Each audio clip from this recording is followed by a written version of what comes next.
talk about my childhood. Well, yes, many times you have commented that you felt that you had a few very significant teachers in your life that changed your life, and you have mentioned your father and Mr. Iyengar and Swami Dayananda and Krishnamurti. So I thought we would start with your early life, and if there were some stories or memories that you had that you feel maybe helped direct you on the yogic path.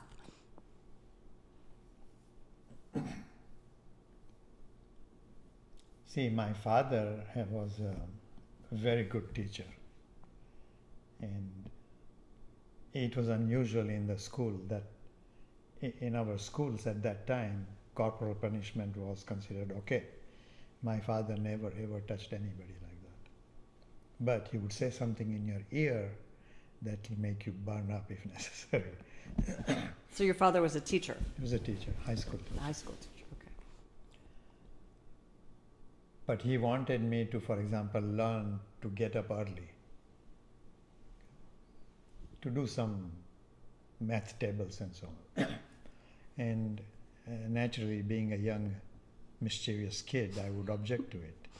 So he found a very good way of getting me up. All he would do is come to my bed in the morning and say, "You want to go swim?" And I would be up like that. And that continued for almost a couple of years, where he would take me on his bicycle. Then in Dar es Salaam, they brought out a new rule that on a bicycle you cannot have anybody else as a passenger. And he completely stopped. He would never disobey laws like that. So I had very strong memory that come what may, he would not violate a law.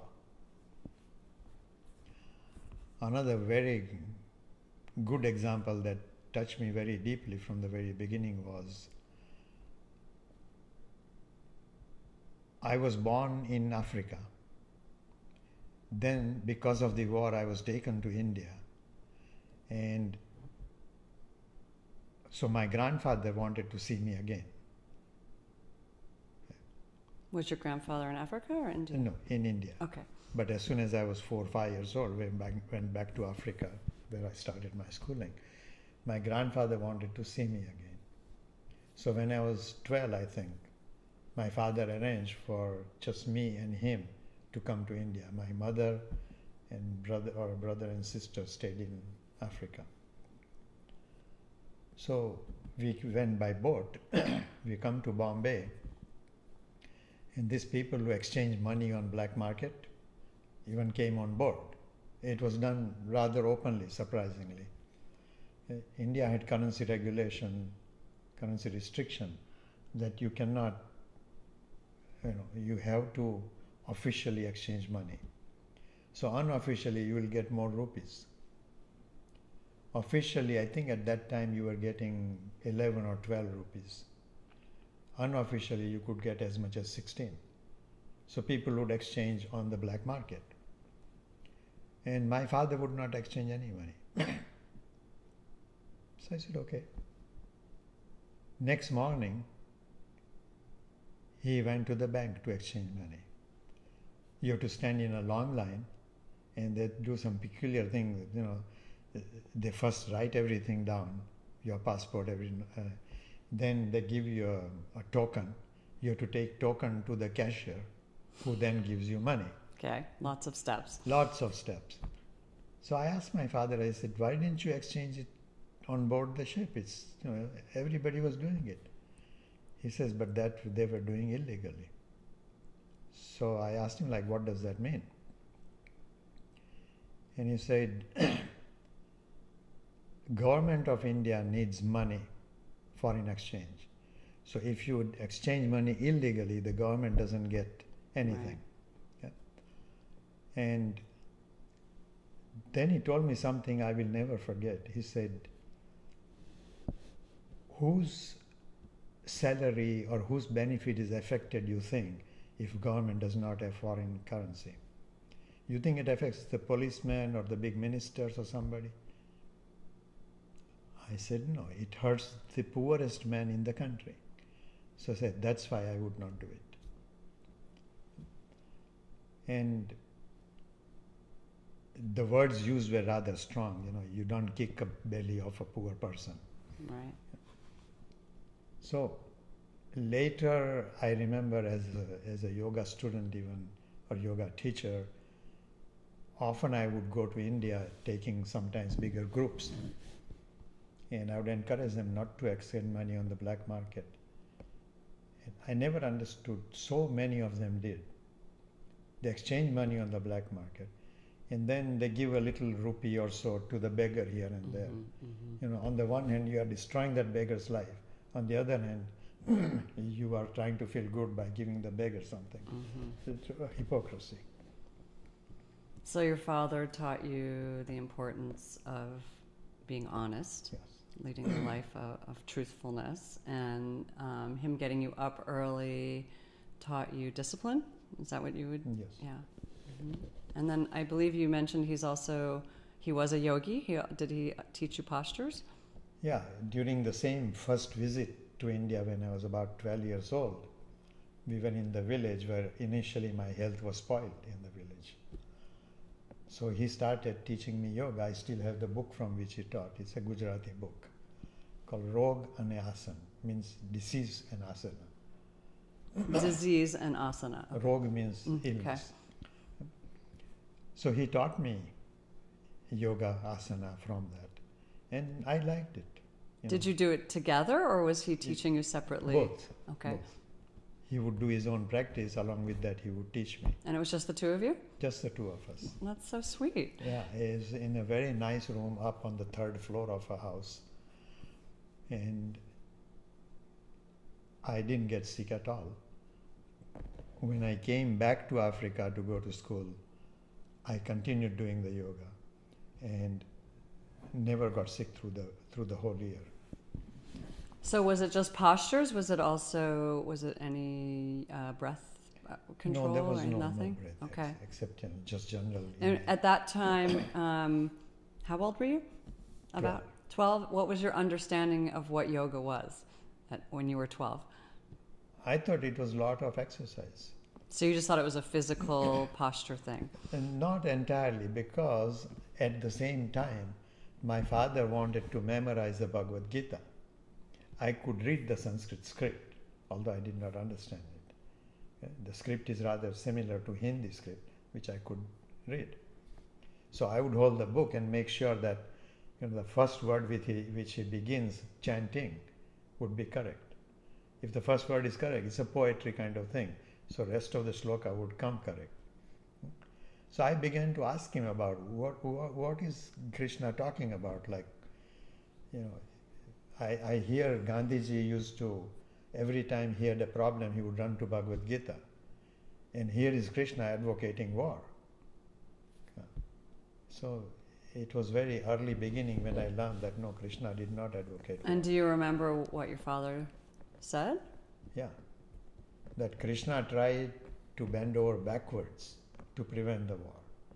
But Duryodhana would not listen to any compromise.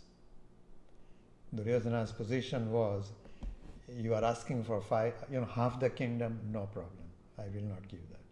You are asking for 5 big cities, no. 5 towns, no. 5 villages, no. He said, don't waste your time. I will not give you enough land to put 5 pins on. And then Krishna said, now you are asking for war. The idea was that you try and accommodate the adversary, but don't run from it. Okay? Because eventually your job is to protect the masses. You are a Kshatriya. So you cannot let a criminal go away like that. So you feel that your father's teaching through that and through what he talked to you about the black market and not using it gave you a sense of your obligation as a fellow human being to people who are less fortunate than you? Yeah. And I learned from experience later that, if I give something to a person who is starving, it makes me feel so good that it's like, I wonder, why doesn't everybody do this? Right. But not everybody has that same feeling that you do, unfortunately. Because they don't try it. I am very sure in my mind that if people tried it, they would actually see that outwardly you are benefiting the person who is starving, but inwardly you are the one who is getting benefited by it. Right. Forget about God's reward that comes later or not come. Okay? Immediately I feel better. So, okay, so you were doing postures when you were 12 years old, and how long did that continue for? I wish I'd continued for a long time, but it has, I was obviously making mistakes. Okay? So had I continued, I would have suffered from it. On the other hand, I remember almost every time I felt like, I'm going to get sick, I would start yoga. And most often I would not get sick. Occasionally I did. Okay, and then at this time you're 12 years old and you are in India or in Africa? You're back in Africa? For those 3 months I was in India. Okay, and then you returned to Africa? Yes. And what country was that? I like you say I returned to Africa because so many people here say return back. Return means back. I don't know why. So I don't think you said what country it was, and not everybody knows. So if you could tell us. It was then called Tanganyika. Later they combined Tanganyika and Zanzibar and made it Tanzania. So today it's known as Tanzania. The capital city then was Dar es Salaam. I believe now they have moved inland. I want to ask you what you feel like coming up in Africa, how that influenced you, but I don't want to divert from your father, so we could bookmark that, or you could, whichever Well, way. again, it was my father who influenced me. Firstly, he made sure that he learned grammatically correct Swahili. So he spoke very well. But he took great pains to see that the Africans who worked for him or at our home even were definitely treated well. And that I think came even from my grandfather. I just heard the story that in the village, if he went by bullock cart to another village, as soon as he reached there, his first responsibility was, have the oxen been fed? Then is the driver fed? Then otherwise he would not eat. Yeah. So take particular care like that. And it was sad to see that not everybody did that. So it sounds more like you were influenced almost more by just being around the example of that rather than him saying you should be this way, which a lot He never did.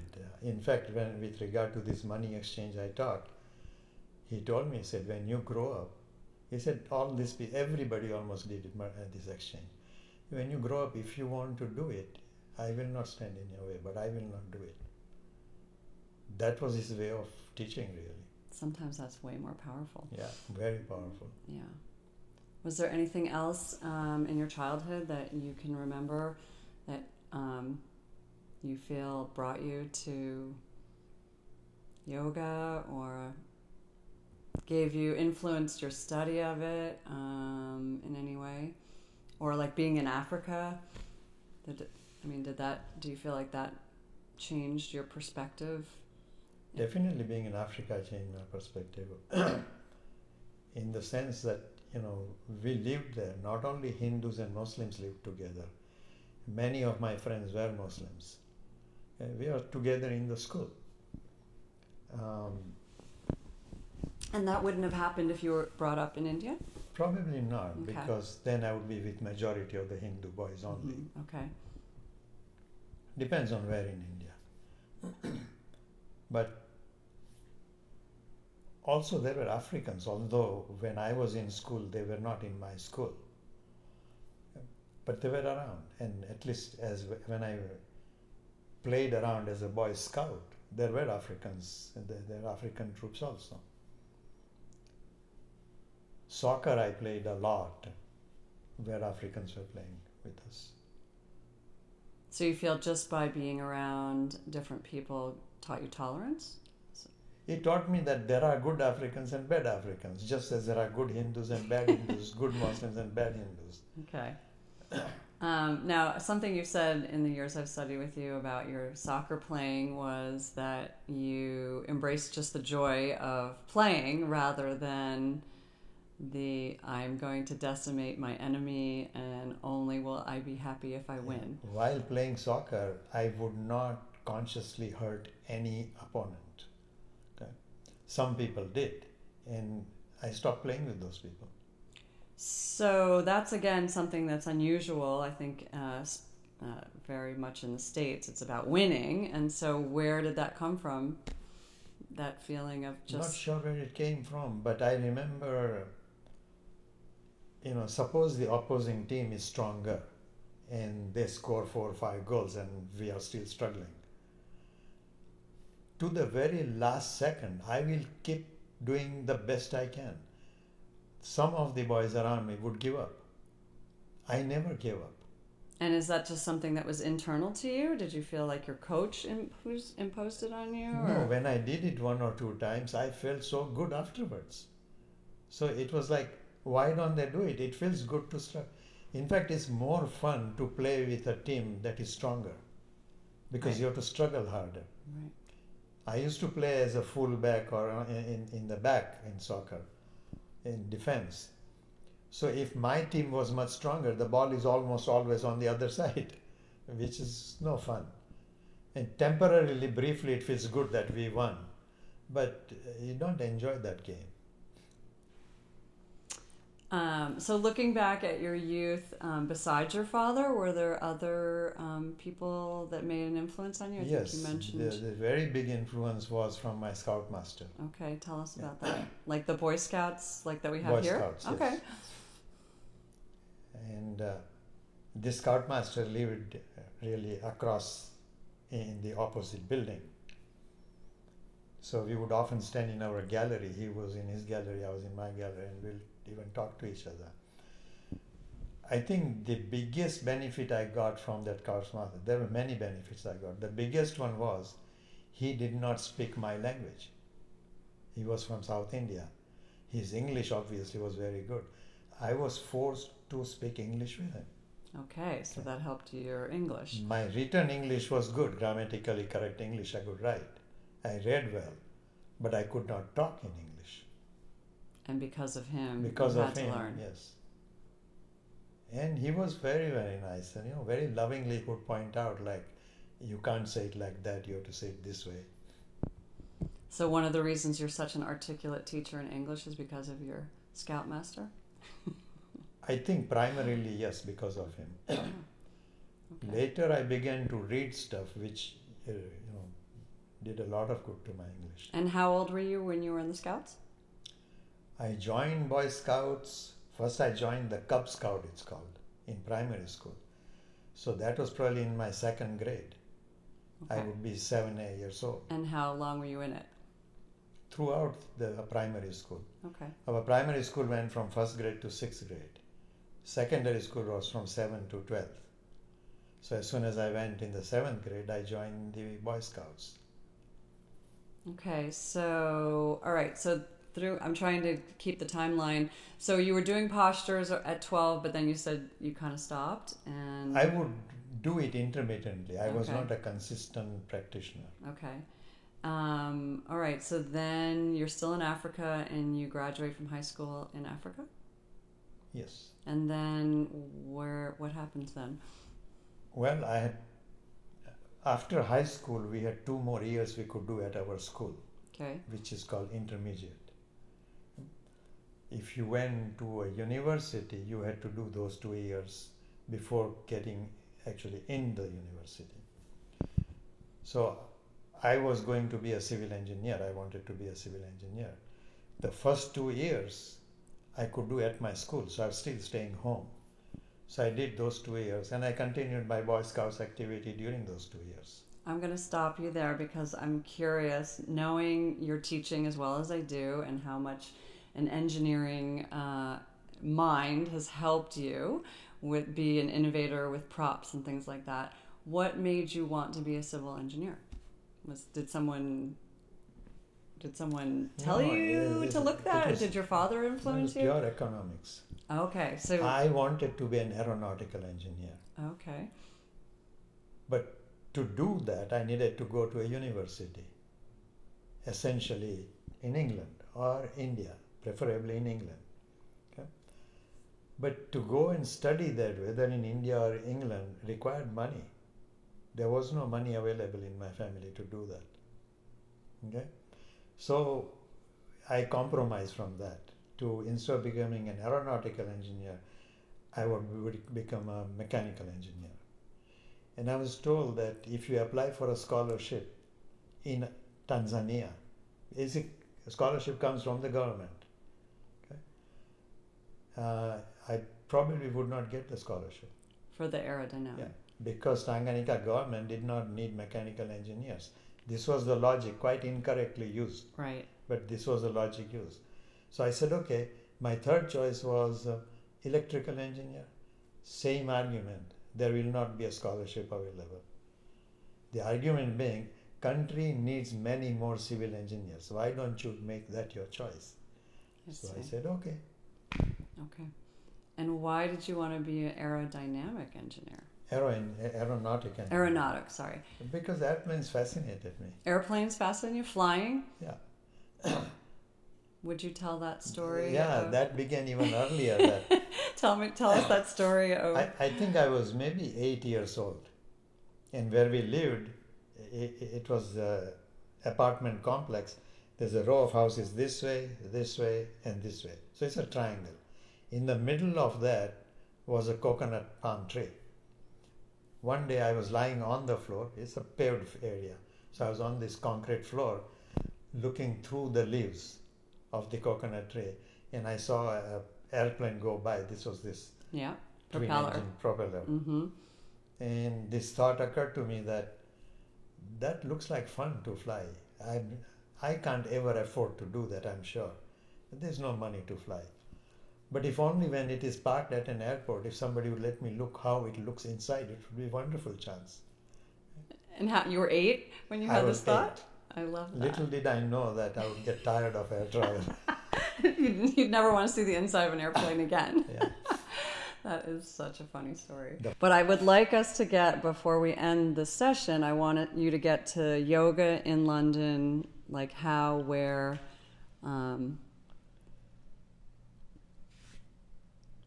I did whatever I could do with yoga after this paralysis. But what even made you, I'm curious, like, okay, you're back in London, your shoulder doesn't work great, but why did you end up, you went to the Wheel of Light? What's the name of the studio you went to? Wherever I went in England, any city I went to, I would look for a yoga teacher. Oh, you would? Okay. Yeah. Okay, and then is it Helen Thomas? Is that who you met? And that happened little later. I was in Leicester at that time. Okay. I had a job in Leicester. How I got that job is another long story. But we don't have time for that. We don't have time no. for it. So in Leicester, what I found was there was a place called Leicester Yoga Study Group. Okay. Which was started by this guy, is Mr. Carpenter, his name was. We call him Chippy. He told me his story, which is another story I won't get into. Is he in Iyengar? Was he in Iyengar? No. Okay. But at that location, what would happen is they would meet every Thursday. One Thursday, there would be somebody invited who would give a talk on yoga or related subject. Alternate Thursday, there'll be a yoga class that was taught by someone who knew a little bit of yoga. And you would do what you could do with the shoulder limitations that you Yeah. had. Okay. So he asked me if I would teach there. I said, yeah. So I was teaching there. This is back in the day before there was any teacher training. You were just a student and they liked you. I was self-taught. And they said, hey, you'd be a great teacher. Yeah. I mean, I just want, what year is this? How things have changed in the yoga community. I was probably 26. Okay, we can do the math later.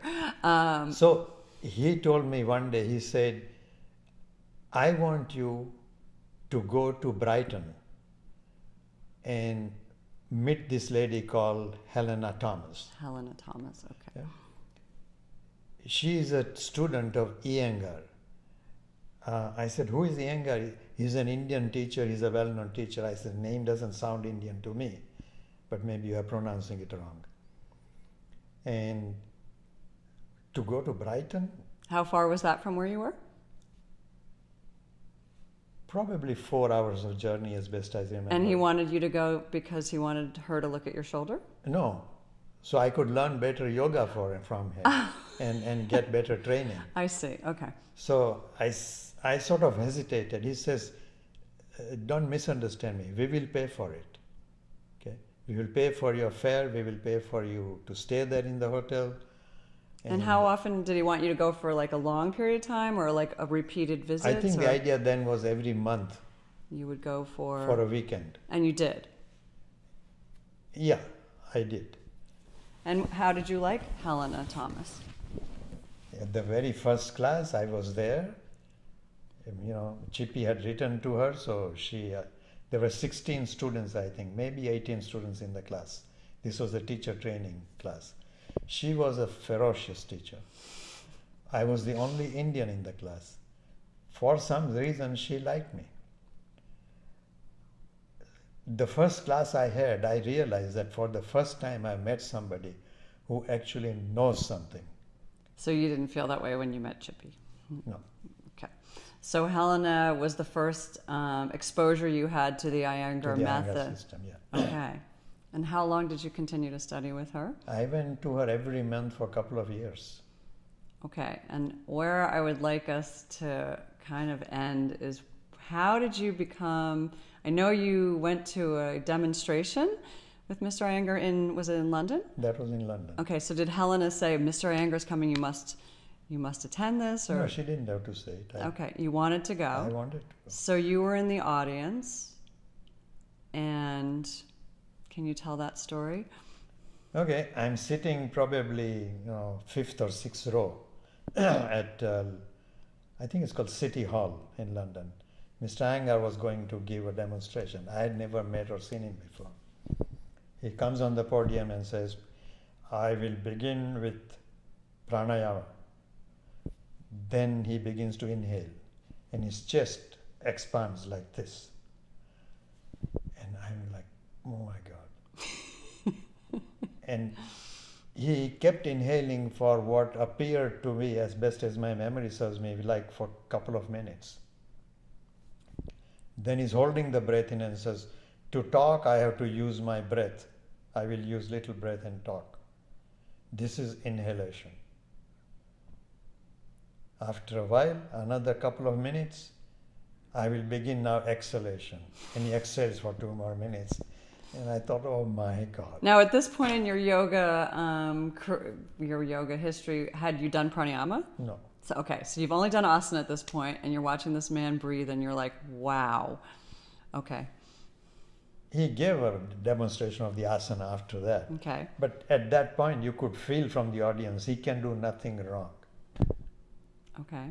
Then I believe you had a conversation with him about your shoulder, or did he see you?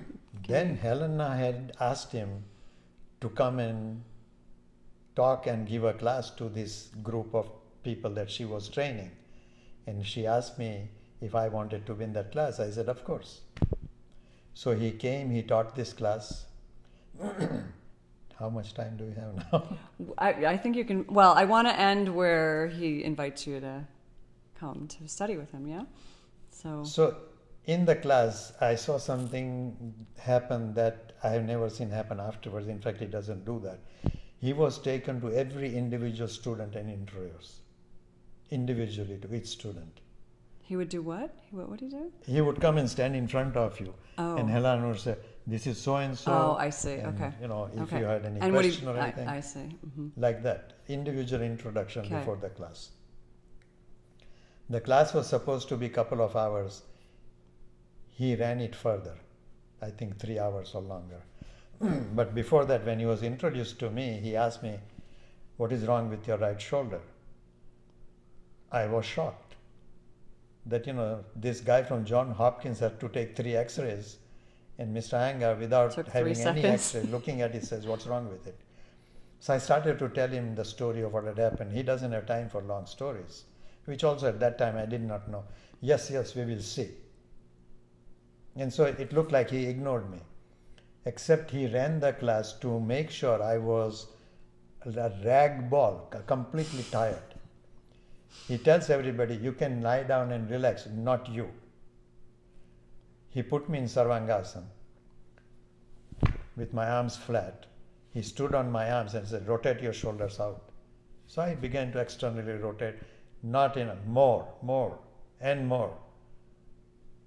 And I could have been there probably a minute and a half, but it felt longer. Right, felt like an hour and a half with him standing on you. So he then comes out, I stand up and says, how does your shoulder feel? And I said, it actually feels very good. He says, no, you're not telling me how it feels. So I said, excellent? Says, no, that's not a feeling. So I said, marvelous? He said, you are not telling me how it feels. So I said, those days we didn't call him Guruji. I said, sir, I don't know what you are asking. So he says, your shoulder feels full. It doesn't feel empty anymore. And it was like, oh my God, what a genius. Not only he fixes something that the best therapists in the world had failed to fix within a short period, and he knows what it would feel like. Okay, so I want to end it here, I will end but it with no, when he invites please. me. Yes. So after the class, we were both in the bathroom, and I looked at him and I said, I was looking for a good yoga teacher. I think I found the best one. Will you permit me to be your student? And he said, yes, come to India sometime. And that was it. That was it. And okay, so when you say he fixed your shoulder, he didn't really fix it. He made it feel better, but how long did that last? And did it have lasting effect, or it was like, oh, it feels better, now I know what to do? I know what to do.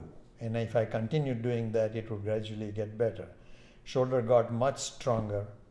I could do many more things with this arm, like in full arm balance. And that was in one session with him?